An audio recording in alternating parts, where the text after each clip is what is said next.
25 యాసంగి సన్నాలకు 1161 కోట్ల రూపాయల బోనస్ ఈ ప్రభుత్వం ఇవ్వకుండా రైతుల్ని దగా చేసింది అధ్యక్ష. అంటే మార్పు అంటే మడమ తిప్పు అనేటువంటి విధానాన్ని ఇవాళ అమలు చేస్తా ఉన్నారు అధ్యక్ష. రాజ్యాంగం సాక్షిగా చట్టసభల్లో ప్రవేశపెట్టిన బడ్జెట్ ప్రసంగానికి ఒక పవిత్రత ఉంటుంది అధ్యక్ష.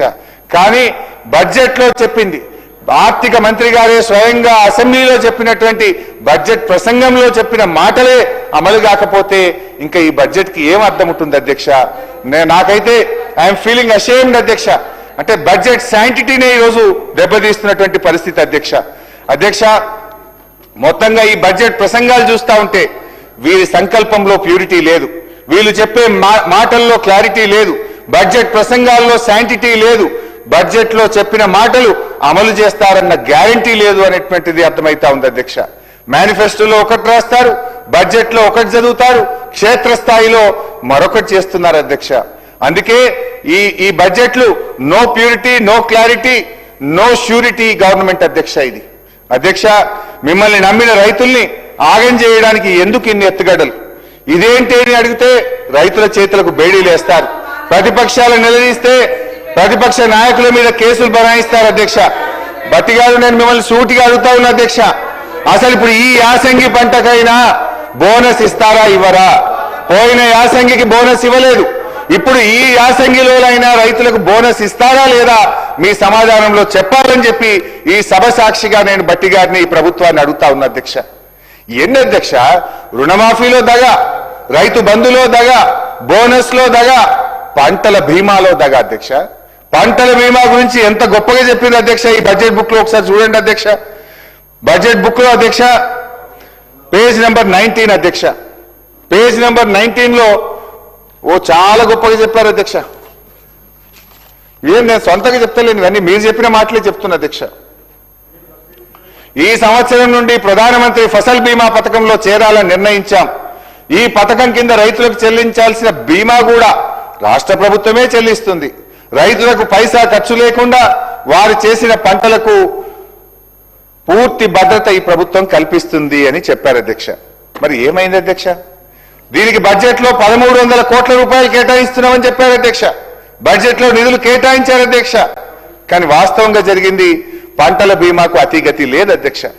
మేనిఫెస్టోలో చెప్పారు, బడ్జెట్ లో చెప్పారు, కానీ ఎక్కడ అమలైన పరిస్థితి లేదు. ఈ బడ్జెట్కి వచ్చేసరికి పంటల బీమా మాయమైపోయింది.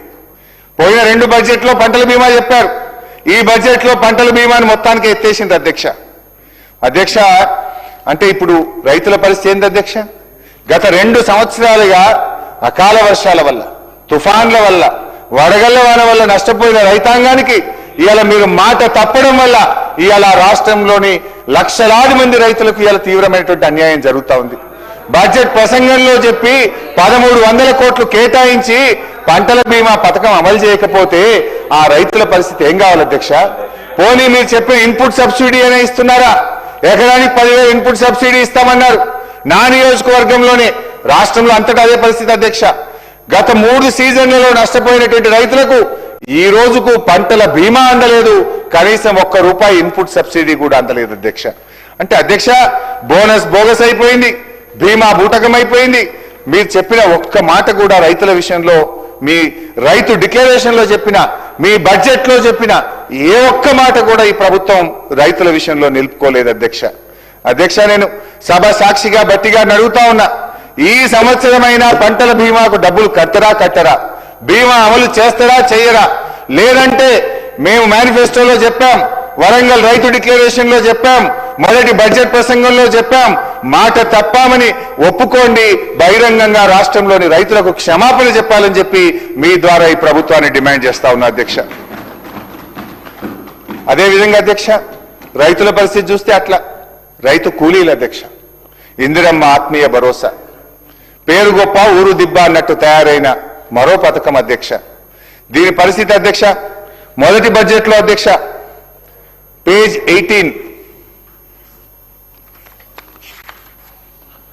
భూమి లేని రైతు కూలీలకు ఆర్థిక మరియు జీవన స్థితిగతులను మెరుగుపరచడానికి మా ప్రభుత్వం లక్షలాది భూమి లేని నిరుపేద రైతు కూలీలకు సంవత్సరానికి 12,000 రూపాయలు అందించే బృహత్తర కార్యక్రమాన్ని ఈ సంవత్సరమే ప్రారంభం చేస్తున్నాం. ఎప్పుడు చెప్పింది అధ్యక్ష? 2024-25. సరే అధ్యక్ష, 2024-25 అమలు కాలే. మళ్ళీ 2025-26 మళ్ళీ అదే చెప్పింది అధ్యక్ష. బృహత్తర పథకాన్ని ప్రారంభించబోతున్నామని 25-26లో చెప్పింది అధ్యక్ష. మళ్ళా చూస్తే అధ్యక్ష 26-27లో కూడా మళ్ళీ 6,000 కోట్లు పెట్టిండ్రు. అంటే అధ్యక్ష, మీరు 24-25లో పెట్టిండ్రు, ఒక్క రైతు కూలీకి ఇవ్వలే. 25-26లో పెట్టిండ్రు, ఒక్క రైతు కూలీకి ఇవ్వలే. మళ్ళీ 26-27 ఈ సంవత్సరం కూడా మళ్ళీ పెట్టిండ్రు అధ్యక్ష. ఏంది అధ్యక్ష, పాపం రెక్కలు ముక్కలు చేసుకొని ఎండనక వాననక కష్టపడే గా రైతు కూలీలను దగా చేయడానికి మీకు ఎట్లా మనసు వచ్చింది బట్టి గారు అని నేను అడుగుతా ఉన్నా. కనీసం మీ ఆత్మీయ భరోసాలు, ఇందిరమ్మ ఆత్మీయ భరోసాలో ఆత్మీయత లేదు, భరోసా లేదు. ఆత్మీయత కరువైపోయింది కూలీలకు, భరోసా కూడా కూలీలకు కరువైపోయింది అధ్యక్ష. 2 బడ్జెట్లో నిధులు కేటాయించి అమలు చేయకపోవడం ఆ నిరుపేద కూలీలకు ఈ సర్కారు చేసినటువంటి క్షమించరానటువంటి ద్రోహం అధ్యక్ష ఇది. అధ్యక్ష, పాపం పెద్దలు కీర్తిశేషులు ఇందిరాగాంధీ గారు భౌతికంగా మరణించారు. కానీ ఈ ప్రభుత్వం చేస్తున్న వాగ్దానాలు నైతికంగా వారు మరణిస్తా ఉన్నారు. వారి పేరు పెట్టి, ఇందిరమ్మ పేరు పెట్టుకోనన్న పథకం అమలు చేయరా అధ్యక్ష? కళ్ళు తెరవండి బట్టి గారు.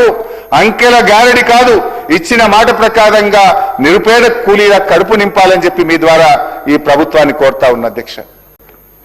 అదేవిధంగా అధ్యక్ష, ఇవన్నీ నేను ఏవి కూడా సొంతం చెప్తలేను అధ్యక్ష. బడ్జెట్ బుక్కుల్లో హామీలు ఇచ్చి